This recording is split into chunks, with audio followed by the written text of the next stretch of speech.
6.2 Algol 60. El éxito de Fortran abrió el camino al desarrollo de nuevos lenguajes, y apenas empezada su andadura, los grupos de usuarios de distintas casas fabricantes, IBM incluida, instaron a la joven ACM a que promoviera la definición de un lenguaje de alto nivel, independiente de los fabricantes, que permitiera una programación portable entre máquinas. Esta nombró un comité en el que había participación de la industria, IBM, Remington Rand, Westinghouse, etc., de los institutos de investigación como MIT y de las universidades, cuya primera reunión tuvo lugar en enero de 1958. En paralelo, en Europa ya había comenzado años atrás un movimiento en el mismo sentido patrocinado por la Asociación Alemana de Matemática Aplicada y Mecánica, GAM. En 1957, la GAM se dirigió a la ACM solicitando unir los esfuerzos en beneficio de un solo lenguaje aceptado internacionalmente.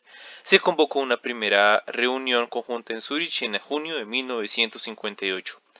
El Comité Europeo estaba presidido por Fritz L. Bauer y posteriormente se incorporó a Peter Naur. En el norteamericano figuraba el propio Jay Backus de IBM, John McCarthy del MIT, que más adelante crearía el lenguaje Lisp, y Alan Perlis por parte de las universidades. Reunidos durante 8 días, alumbraron una propuesta que fue llamada Algol 58, The Algorithmic Language. Esta propuesta tuvo un gran impacto en la comunidad estadounidense, que la aceptó como un conjunto de líneas maestras alrededor de las cuales se podían definir distintos lenguajes. Algol 58 dejaba indeterminados los aspectos tales como la entrada y salida, más dependientes de máquinas concretas. Algunos de estos lenguajes inspirados en Algol 58 fueron Jovial de System Development Corporation, MAT de la Universidad de Michigan y NELIAC del Naval Electronic Laboratories. Tanto en la revista Communications of the ACM como en el Algon Bulletin, creado en Europa para debatir sobre el lenguaje, se hicieron numerosas propuestas de mejora a lo largo de 1959. También durante este año, Backus publicó una técnica para describir formalmente la sintaxis del Algo 58. J. Backus, The Syntax and Semantic of the Processed International Algebraic Language of the Zurich ACM GAM Conference. Proceedings of IFIP Conference, páginas 125 a 132, París de 1959. Se decidió tener una segunda reunión en París en junio de 1960. Tras 8 días de nuevas discusiones, se logró una propuesta final, conocida como el lenguaje Algol 60. Véase un ejemplo de programa en la figura 6.2. Integer Procedure Factorial N. Value n, integer n. Begin integer e. If n es igual a 0, then factorial es 1. Else begin y dos puntos igual factorial abre paréntesis n-1 cierra paréntesis. Factorial igual a n asterisco i end end. Figura 6.2. Cálculo del factorial de un número en Algol 60. Había muchas contradicciones entre el equipo europeo y el norteamericano. Los primeros ponían el acento en la solidez y claridad del lenguaje, mientras que los segundos lo ponían más en la flexibilidad de las construcciones. Los europeos querían un lenguaje utilizable a corto plazo, mientras que los norteamericanos lo veían más como un estándar a medio plazo que sirviera de referencia, pero que no les impidiera utilizar los lenguajes en cuyo desarrollo estaban involucrados. A pesar de sus problemas, el lenguaje producido reunió de un modo simple y elegante la mayoría de los conocimientos del momento y resultó de gran calidad. Marcó un hito en la historia de los lenguajes y su influencia en los lenguajes posteriores fue muy superior a la de Fortran. Durante una larga época el término Algol-like se empleó para caracterizar la mayor parte de los lenguajes que se diseñaban. Algol 60 se convirtió en el vehículo preferido para la publicación de algoritmos, gracias entre otras razones al apoyo de ACM y de la revista Algol. Sin embargo, no llegó a difundirse en la industria debido a que las compañías fabricantes no pusieron especial empeño en el desarrollo de los compiladores. Contemplaban Algol 60 como una notación elegante pero ineficiente de implementar y prefirieron ocuparse de sus propios lenguajes. En particular, IBM estaba en esos momentos muy interesados en promocionar Fortran. Son muchas las aportaciones de Algol 60, algunas de las cuales se dan hoy por supuestas en el desarrollo de cualquier lenguaje. Un ejemplo de ello es la notación BNF, Backus and Naur Form, desarrollada por dichos autores para expresar su gramática. Esta notación sistemática dio lugar a una renovación de un renovado interés por los lenguajes formales y a muchas de las técnicas de análisis sintáctico que hoy conocemos. Otras aportaciones no menos relevantes de Algol 60 fueron las siguientes. Primer lenguaje, formato libre. Los caracteres blancos o de fin de línea adicionales al primero que aparecen no son significativos y son eliminados en la fase de análisis léxico. Introducción del símbolo punto y coma para expresar la concatenación de instrucciones y de las construcciones parentizadas begin-end. Primer lenguaje con estructura de bloques. Introduce las reglas de visibilidad hoy tan habituales. El ámbito de un identificador es el bloque en el que está declarado y en un bloque son visibles los identificadores locales al bloque y los de los bloques circundantes que no colisionen con identificadores locales. Los bloques permiten la declaración de variables temporales en medio de un texto ejecutable. En cualquier punto del texto puede iniciarse un nuevo bloque y declarar variables locales al mismo tiempo. Primer lenguaje con disciplina de tipos. A diferencia de Fortran, todas las variables han de ser declaradas junto con su tipo antes de ser nombradas. Ejemplos de tipos son real, integer y array. Cada tipo determina un conjunto de valores y un conjunto de operaciones típicas para ese tipo. El compilador comprueba que cada variable se usa de modo consistente con su tipo. Si una variable es, por ejemplo, de tipo integer, el compilador no permite que se le aplique una operación del tipo array. Primer lenguaje con instrucciones estructuradas de control de flujo. En particular, las instrucciones for, while e if, then, else son aportaciones del Algol 60. Primer lenguaje en introducir la recursividad, si bien los autores tuvieron muchas dudas antes de incluirla, debido a que, sobre todo, a que no se conocía un modo eficiente de implementarla.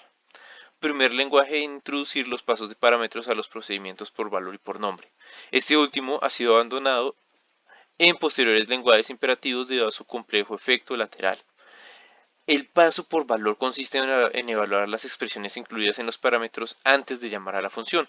Por ejemplo, en seno de x más y, primero se calcula x más y el resultado se pasa como parámetro a la función seno. Límites de los vectores y matrices decididos en tiempo de ejecución. La implementación de esta flexibilidad conlleva la asignación dinámica de memoria al dar comienzo a un bloque y la subsiguiente liberación de la misma al abandonar su ejecución. Las influencias del Algol fueron más allá de su impacto indudable en las definiciones de lenguajes posteriores. Las universidades europeas se desarrollaron compiladores para Algol, hubieron de hacer frente a numerosos problemas nuevos tales como la construcción de analizadores sintácticos, la creación de tablas de símbolos anidadas para procesar la estructura de bloques del lenguaje, la implementación de la recursividad y algunos otros. Ese esfuerzo hizo que en Europa se desarrollaran más intensamente que en Estados Unidos las técnicas de construcción de compiladores. Las sutiles ambigüedades semánticas del lenguaje también estimularon la investigación en métodos formales para describir la semántica de los lenguajes de programación. En capítulos posteriores irán apareciendo algunas de estas influencias. Aunque algo tardíamente, el trabajo de Peter Naur en el diseño de Algol 60 y el impacto de este lenguaje tuvo después fueron reconocidos en 2005, con la concesión a aquel del premio Turing. 6.3 COBOL. El lenguaje COBOL, acrónimo de Common Business Oriented Language, se gestó también a finales de los 50, entre 1959 y 1961. Respondía a la necesidad de contar con un lenguaje adaptado a la programación de gestión, que se alejara de la apariencia algebraica de los lenguajes numéricos y que pusiera el énfasis en los aspectos de descripción de datos y de manipulación de ficheros. Sus principales objetivos eran, por un lado, la independencia de los fabricantes y por otro, la simplicidad. Se pretendía con ello que con el conjunto de personas capaces de plantear problemas de gestión a un computador fuera lo más amplio posible. A iniciativa de la empresa estadounidense Burroughs Corporation, tuvo lugar una primera reunión informal de usuarios y fabricantes en la Universidad de Pensilvania en abril de 1959. En esta reunión estuvo presente Grace M. Hopper de Remington Rand y creadora del lenguaje de gestión Flowmatic. Se decidió pedir apoyo al Departamento de Defensa, en adelante DoD, que lo concedió gustoso como a la vez usuario y desarrollador de lenguajes orientados a la gestión. La primera reunión formal tuvo lugar en el Pentágono en mayo de 1959. El comité lo formaban 40 representantes de los principales fabricantes: Sperry Rand, Burroughs, IBM, General Electric, RCA, Honeywell, Bull, etc. De los grupos de usuarios y el gobierno, la presencia de la universidad con un representante fue meramente testimonial. Allí se decidió la creación de tres subcomités: uno, llamado de corto término, que debía estudiar los lenguajes de gestión existentes y producir un informe en septiembre de ese mismo año señalando las ventajas e inconvenientes de cada construcción analizada. Su misión era producir recomendaciones para un futuro lenguaje común. Los lenguajes a estudiar eran Flowmatic, de Remington Rand, IMACO, del Departamento de Defensa, y Comtran, más tarde llamado Commercial Translator de IBM, y que consistía en una mera especificación no implementada. Otro de medio término, que debía tomar las recomendaciones emanadas del comité anterior y producir una especificación para un lenguaje común. Uno de largo término, cuyo marco temporal era de varios años y que debía finalizar con la aprobación de un estándar de lenguaje óptimo para la gestión. Su designación se dejó pendiente y andando el tiempo nunca llegó a nombrarse.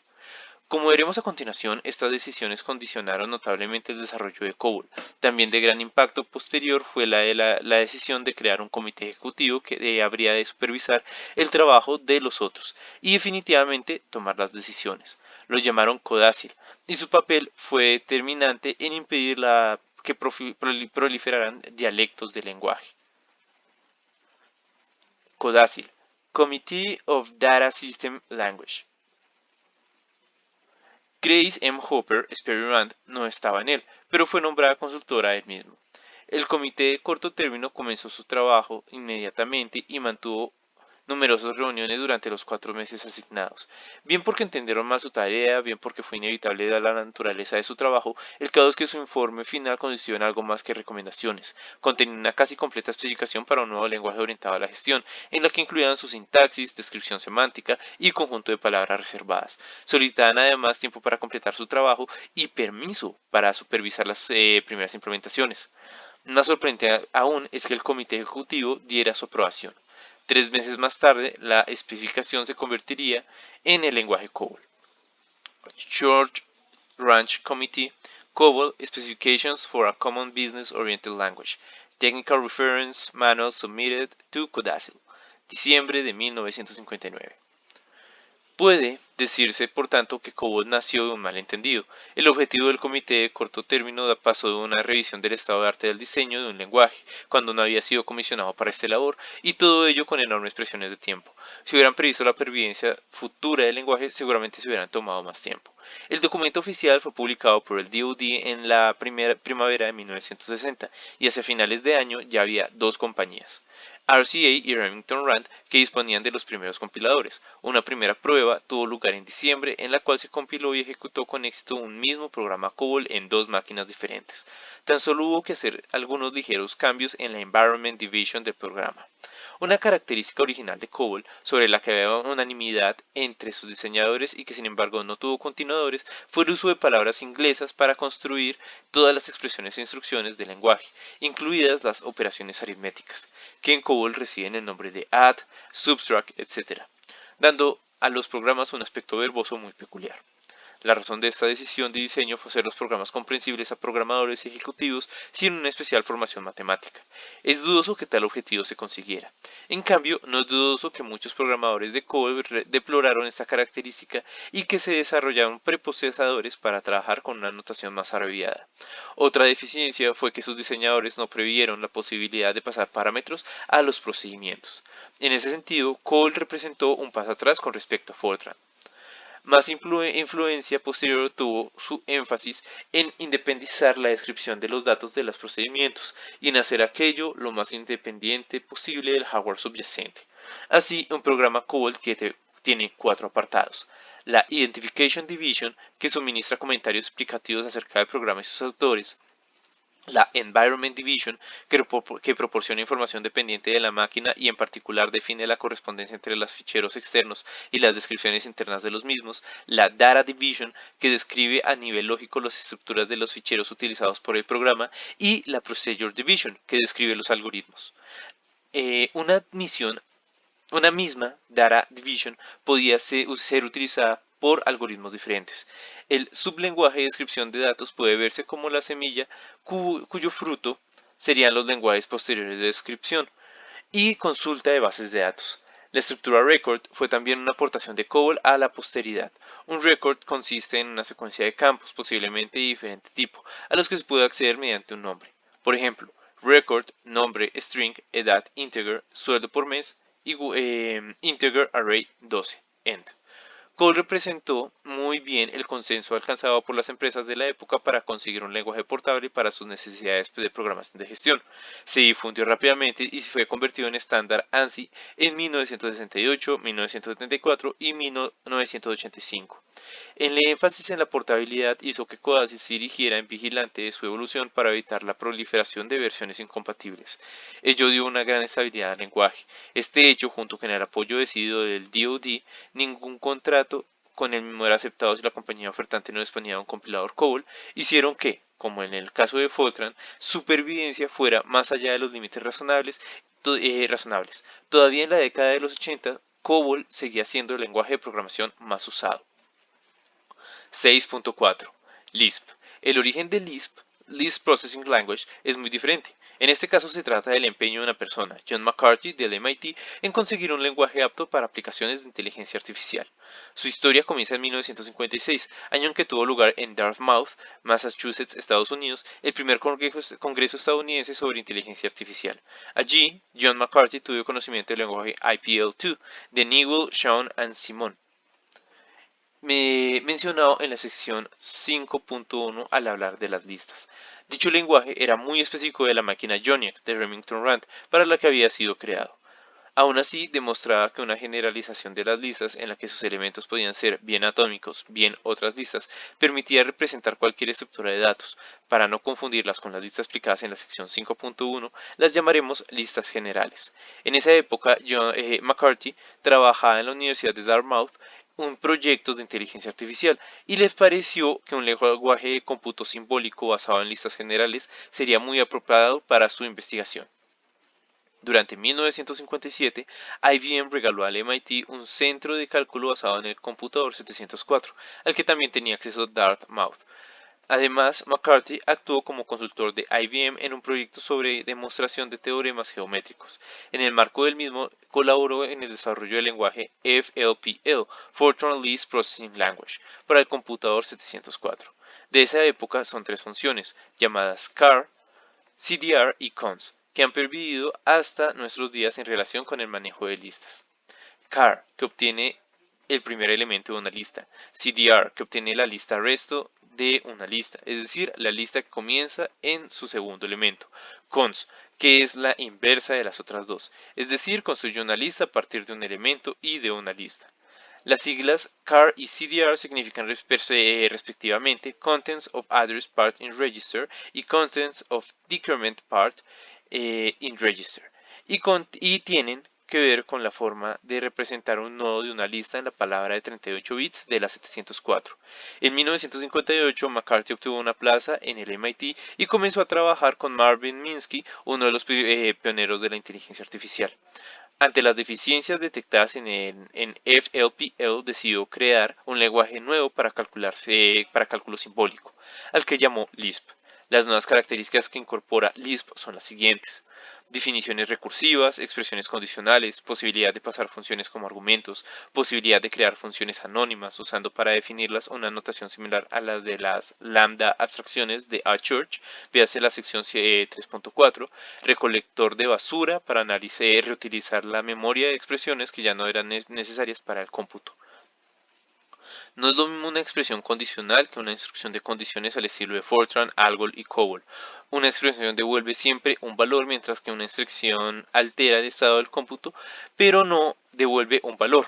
Si E1 y E2 son expresiones de tipo T y E es una expresión booleana, if E, then E1, else E2 es una expresión condicional de tipo T, que se evalúa a E1 en caso de que E evalúa a cierto y se evalúa a E2 si E se evalúa a falso.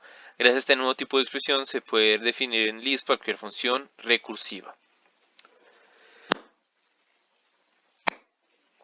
El permitir pasar funciones para argumento hace que Lisp, el primer lenguaje de la historia con funciones de orden superior.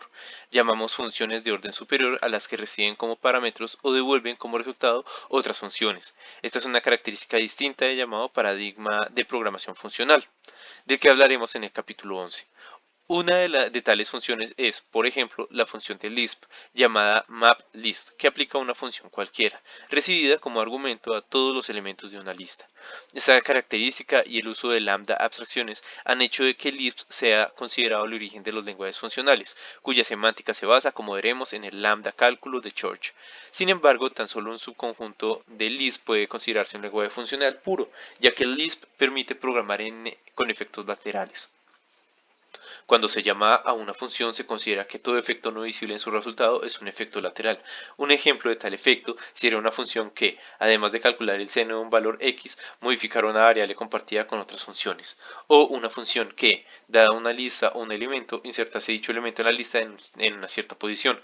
El efecto lateral consistiría en este caso en destruir la lista original, que dejaría de existir como tal. Otra función de orden superior muy útil es aplicar. Su definición es la siguiente. Aplicar fx es igual a fx. En Lisp, dicha función se llama eval y McCarthy la suministró con el propósito de tener en Lisp el equivalente funcional a lo que sería la máquina de Turing universal. Véase la sección 3.4. Es decir, una función capaz de emular a cualquier otra recibida como parámetro. Sin haberlo pretendido, la función eval, que permitía evaluar cualquier programa f sobre cualesquiera datos x, ambos en el formato apropiado, no era sino un intérprete del lenguaje. Al percatarse de ello, McCarthy decidió representar los programas y los datos de modo uniforme por medio de listas generales y utilizar eval como intérprete. De pasada, se ahorraba construir un compilador que, a la luz de la experiencia de Fortran, parecía una tarea muy laboriosa. El primer sistema Lisp estuvo disponible a comienzos de 1960. El lenguaje tuvo tal éxito en la comunidad universitaria que 2 años más tarde, la mayoría de los computadores científicos disponían de un intérprete de Lisp. Las aportaciones de Lisp son conceptualmente comparables, aunque de distinto signo a las de ALGO 60. La influencia posterior del lenguaje ha sido profunda y el uso de sus dialectos, notoriamente el del lenguaje Scheme, aparecido en 1975, ha pervivido hasta la actualidad, especialmente en el área de la inteligencia artificial. Estas aportaciones pueden resumirse como sigue.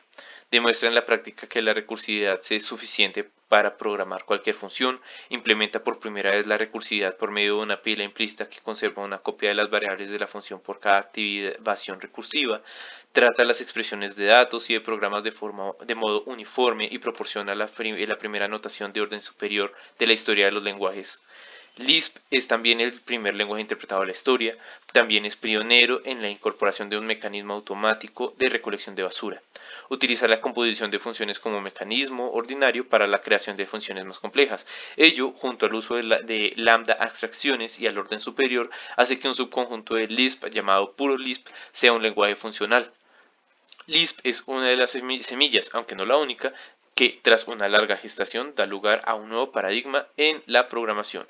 En la figura 6.3 se muestra un programa en Lisp.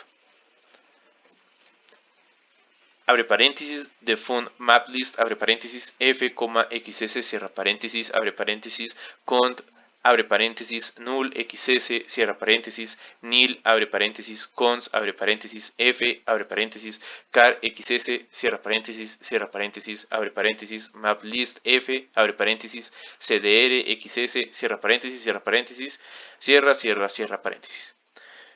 Figura 6.3. Programa en Lisp que aplica una función f a todos los elementos de una lista XS. Las expresiones aritméticas se representan mediante listas generales utilizando una notación prefija, en la que el operador procede a los operandos. Así, las expresiones x más 3 por y se representan en Lisp mediante la lista plus x times 3y. Es típico de Lisp la utilización de numerosos paréntesis, especialmente al final del programa con el fin de cerrar correctamente todas las listas. Ello ha hecho que los programadores Lisp traduzcan cariñosamente sus siglas como lots of idiot and silly parentheses.